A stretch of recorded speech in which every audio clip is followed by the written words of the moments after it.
is unpredictable, and you never know when your life might come under threat. It pays to be prepared, but not everyone possesses inbuilt survival instincts. Can you defeat these 10 riddles that you must solve to stay alive? Let's find out. Number 10.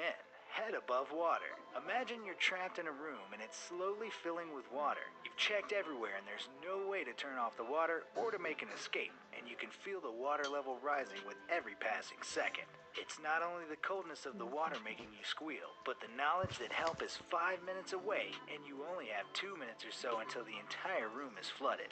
There's no way you can hold your breath for 3 minutes. You do, however, have a straw, a rope, and a bucket, and one of them has the power to buy you time and save your life. Which item is it? Be quick, you only have 10 seconds to come up with a plan. Oh, look, I've got picture.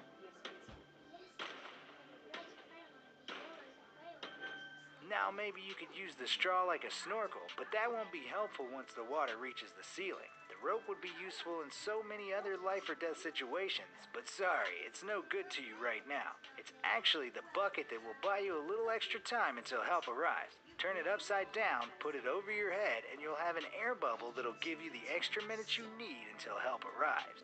Number 9. A faulty parachute. Now you decide to do a group skydive to celebrate not drowning. Because why not? As you leap from the plane, you feel like you're truly flying and you're more alive than ever. Not for long, though. Your bad luck continues and your parachute doesn't open. You're plummeting from the sky at an alarming rate. And as you spin out of control, you see the hard ground below rushing up at you. How are you going to get out of this predicament? Are you going to curl into a ball to protect your head and your internal organs from the impact? Will you put your faith in the reserve parachute? Or will you try and maneuver to another skydiver and cling on to them? Be quick. You only have 10 seconds until it's too late to save yourself.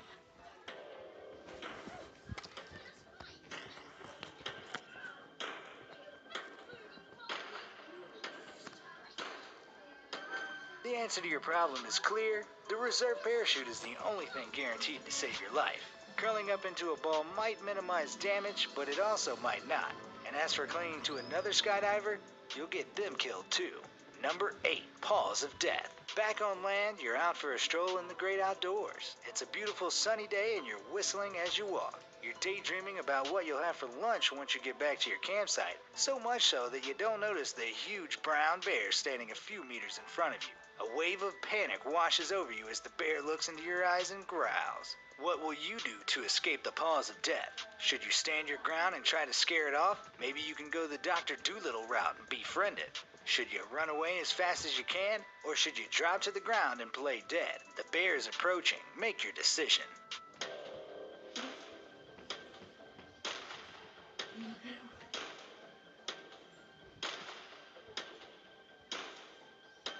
Standing your ground might work with a black bear, as they're much less territorial or aggressive, but a brown bear won't back down to a tiny human like you.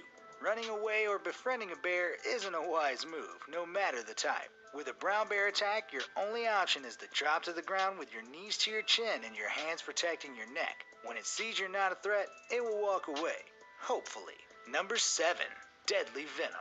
Sadly, your animal troubles are far from over, and on another one of your eventful strolls, you get bitten by a venomous snake. The bite is on your lower leg, and there's nobody around to help. What are you going to do to get yourself out of this mess? You could try to suck the venom out if you're flexible enough, or maybe it would be better to sit still and apply a tourniquet to the bitten leg. Perhaps washing the bite with clean water and applying a bandage will help you avoid certain death. Think fast, the venom will kill you if you don't find a way to stop it.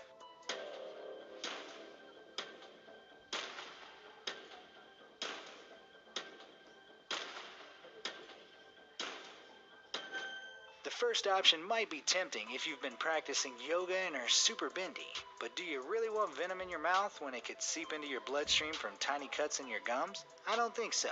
Washing your wound is no good either. It won't stop the venom that's already inside you. Your only option is to sit still and keep calm to stop your blood pumping and to apply a tourniquet to block the venom from getting into the rest of your body. Number 6. Professor Evil's Puzzle. Animals aren't the only threat to your life, as you find out when you're captured by Professor Evil. Luckily, the professor's feeling generous and gives you one opportunity to get free. Don't mess it up. He gives you 3 doors to choose from.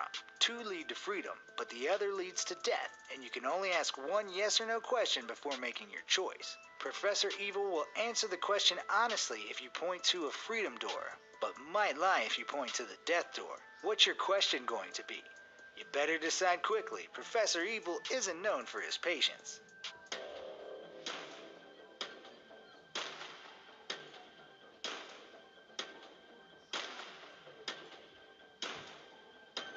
Your only hope is to point to door A and ask if door B leads to freedom.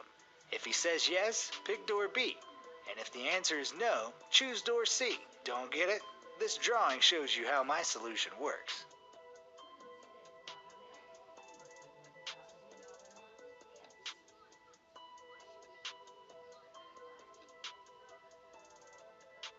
Number 5.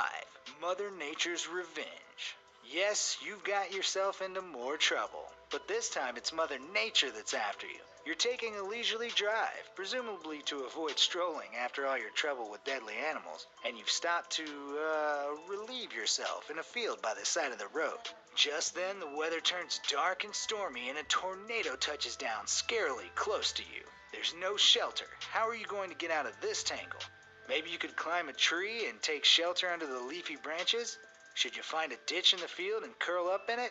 Or should you make a dash for your car and hope that you get to it before the tornado does? Hurry up, you've got 10 seconds until it sweeps you up.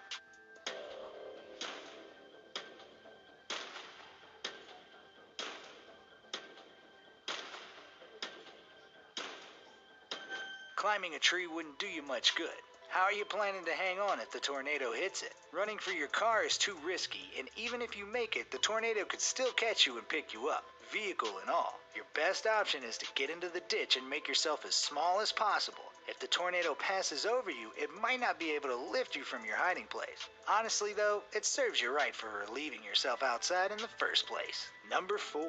Tunnels of Terror. It's a quiet weekend, so you've decided to go exploring in a local cave. Someone with as much bad luck as you really shouldn't be doing that, but off you go anyway. Surprise, surprise, the worst thing imaginable happens. There's a landslide and your exit is blocked. You manage to find 4 alternative tunnels, but conveniently they all have signs telling you which dangers lurk inside them. You're going to have to choose from tunnels containing molten lava that will burn you alive, another huge landslide that will bury you, poisonous gas that kills all animals, or thousands of deadly spiders. Which route will you choose? Make your decision. The cave could collapse any second now.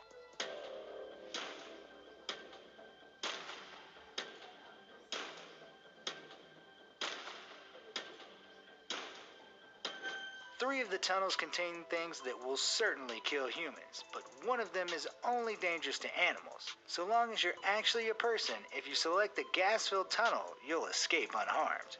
Number 3.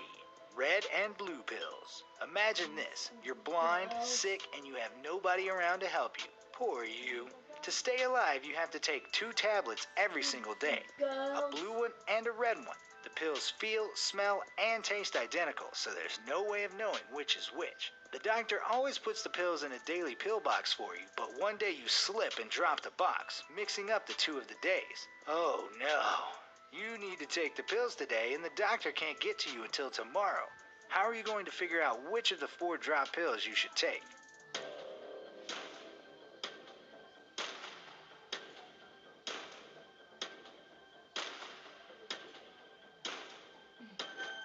The only way to do it is to break all 4 pills into halves, then put half of each one into 2 separate piles. In the end, you'll have 2 piles containing 4 halves, which guarantees that you'll take the right dose. Number 2. Deadly Inferno. Oh no, you're trapped in another room, and this time it's on fire. How do you get yourself into these situations? The fire is blazing between you and the door, and there's no other way of escaping the inferno. Firefighters are on their way, but you'll need to figure out how to stay safe until they arrive. You consider your options. You could get on the ground and stay as low as possible, or you could stand on a chair to get close to the ceiling. You could take your clothes off to stay cool and possibly give the firefighters a fright, or you could hide under a desk. Which will you do? Quick, quick, the smoke is getting thicker by the minute.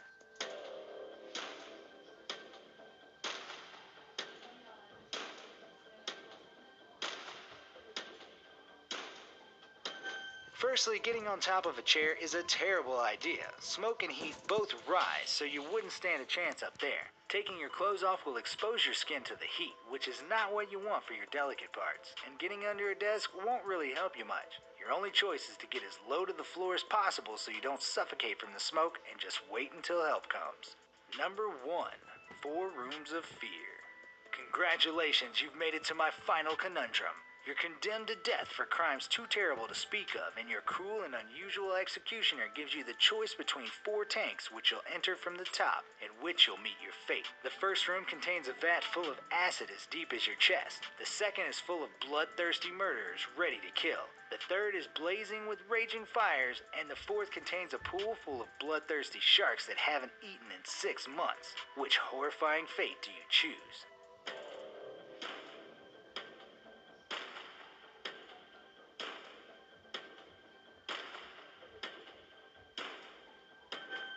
Every room sounds terrifying beyond belief, but if I was you, I'd go for the shark-infested waters. After all, if the sharks haven't eaten for 6 months, they'd all be dead and no danger to you at all. Congratulations, you survived my 10 deadly riddles.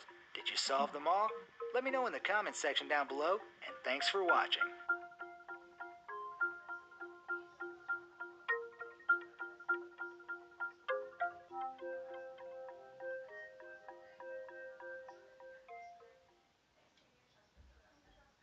I'm more than just a whiskey. I'm a blend. Matured in American and sherry casks to be elegantly mellow, rich and generous. Because blended is better in life and in Scotch.